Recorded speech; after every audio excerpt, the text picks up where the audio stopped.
When it comes to achievements in Wrath of the Lich King, or more specifically, the Wrath of the Lich King pre-patch, when the system's implemented, there's going to be a lot of people that are running all over the world trying to get as many achievements done as they can before Wrath actually launches. However, there's lots of things you can do now to get some of these achievements ready so they'll just tick off as complete as soon as the pre-patch hits. Now, I don't want you thinking this is going to be an extremely basic video of saying, quick, go run Strat and Scholar loads of times to get Exalted with Argent Dawn, because I think that's fairly obvious, as well as loads of the others. I can flash loads of achievements on screen like the Explorer. Okay, run round now and explore all the zones. Lawmaster, you want to start getting that ready. Run round, do all the quests in every zone. Old zones, TBC zones, everything. You know, obviously just start getting those done. But there's a few that might really annoy you if you don't think about them now. Just a real quick thank you to all you guys in the banner below that have joined the channel as a member. More on how you can support the channel at the end. So the way the system worked back in the day, I can't tell you that it's going to work exactly the same now because the game's moved on a lot when it comes to the retail client. Classic could actually have better tracking of some of this stuff. But when it came to dungeon and raid achievements, just because you've cleared the raid every single week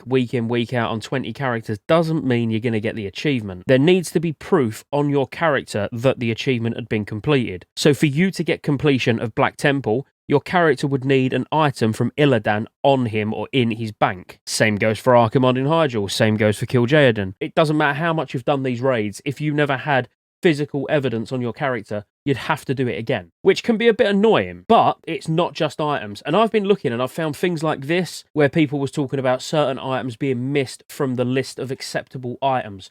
So what Blizzard done was added a list of acceptable items to every boss that had an achievement tied to it. And for some reason, if you've got Sulphurous, back in the day, could have changed, didn't count. So if you've been holding on to Sulphurous because it's legendary, why would you delete it? Even though you need the Eye of Sulphurous from Ragnaros, from the research I've done, it was never added to the list of acceptable items to be able to get you the achievement. So I'm sure you know where I'm going with this video already.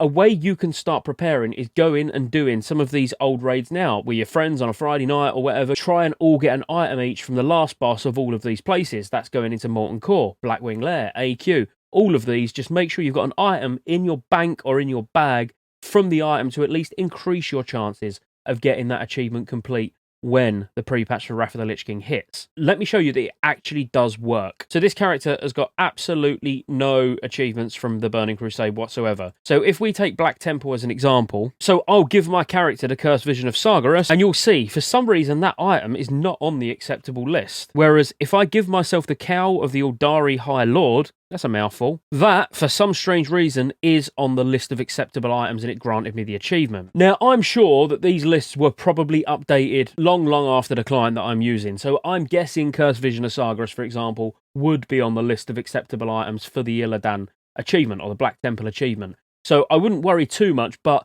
the best way you can get yourself prepared is grab as many items off of these end bosses as you can. 2 or 3. If you can get 2 or 3 off of like Ragnaros, 2 or 3 off Nefarian, then you can almost guarantee that you're going to get it done. But also what you need to remember is there's quests, even for dungeons, that will give you achievements where you don't need loot. Because if memory serves, and research that I've done into this, looking at forum posts from 2008, dungeon achievements didn't seem to work the same way, where there weren't like a list of acceptable items that would grant you the achievement for the actual dungeon, but quests did. So if we was to give ourselves the Defias Brotherhood quest, which is to get the head of Van Cleef, and then we was just to simply complete that quest, and then we teleport to Westfall to hand it in, quests like these, where the criteria was to actually kill the last boss, should and will grant the achievement. Shake it, baby. Now what you'll notice here is I've got every single item on the loot table that drops from Omor in Hellfire Ramparts, yet I still don't have the achievement. Whereas giving myself the quest for Weaken the Ramparts and handing that in will grant the achievement for Hellfire Ramparts. So as long as you make sure you go around and get all of the quests done for all of the instances that you can find that have got quests attached to the last boss, you know, that's the best thing you can do, which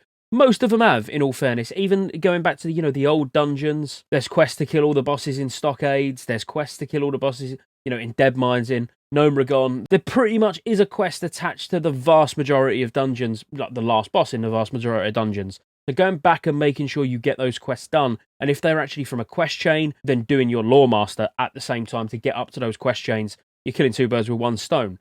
What I would do, and what I plan to do, because I truly do probably believe, or I might be kidding myself, that the system will be more robust this time around. So from the ones where I can't find a quest attached to the last boss in a dungeon, I'll make sure I just go and get a piece of loot from it and put it in the bank. and just hope for the best. You know, that's all you can do. But I think in order of importance, if there's a quest you can do for the last boss, such as Nefarian's Head, I fully expect that handing in Nefarian's Head will grant the achievement for Blackwing Lair. On here it doesn't, but again, I fully expect it to. So getting quests done, number one priority. Having a backup piece of loot in the bank from each dungeon and each raid would be my piece of advice. Because here's the thing, Blackwing Lair achievement complete. Now this was literally from giving myself ash candy. So there's plenty of items on the loot table that will reward you the achievement. But if we was to look at Molten Core, for example, if you was to have Band of Sulphurous, that would grant you the achievement. That was actually the first item that we just tried. But prior to that, I did actually give myself Sulphurous Hand of Ragnaros whilst preparing for this video,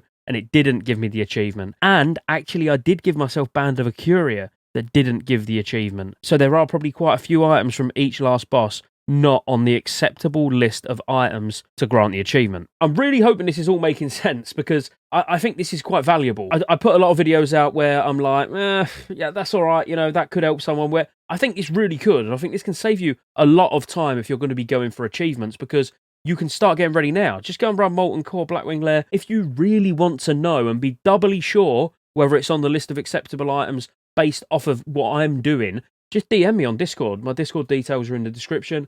Just DM me and say, hey, will this item count? I'll test it for you, no problem. God, I mean, I hope this video don't get many views though, or I could be quite busy, couldn't I, for a while. Now look, aside from that, every time a world event comes up, like Love is in the Air is up at the moment, if there's anything from these sort of events that you can save to actually use when the achievement system goes live, providing that they don't say that it needs to be used during the actual world event, you should definitely be looking for those as well, because that will just get you that extra few points, which, okay, you're going to get when the world event comes around next time.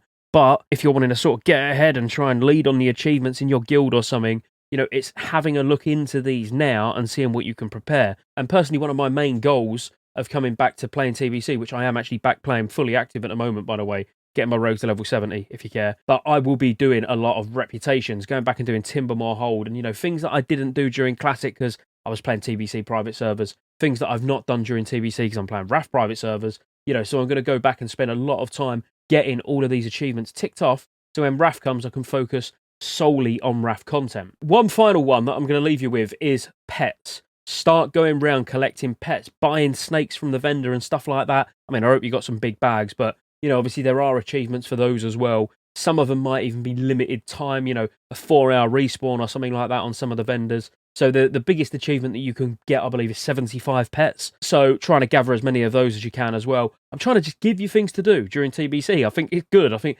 this will give you a lot of things to aim for before RAF comes out. You know, far more than just filling a quest log up with 25 complete quests to hand in at launch. You know, this is some cool stuff that you can do. Make sure you like and subscribe, obviously, and roll the outro. There's lots of ways you can support the channel to keep me here putting out World of Warcraft content and covering all future MMOs. Consider joining the channel as a member. You get access to emotes. Everyone will know you're a member when you comment on future videos because you get a nice icon next to your name. And you get access to members-only videos, which I'll be putting a lot of on the channel throughout the year. Additionally, there's a Patreon link in the description as well. Thank you for watching all the way to the end, and I'll see you on the next one.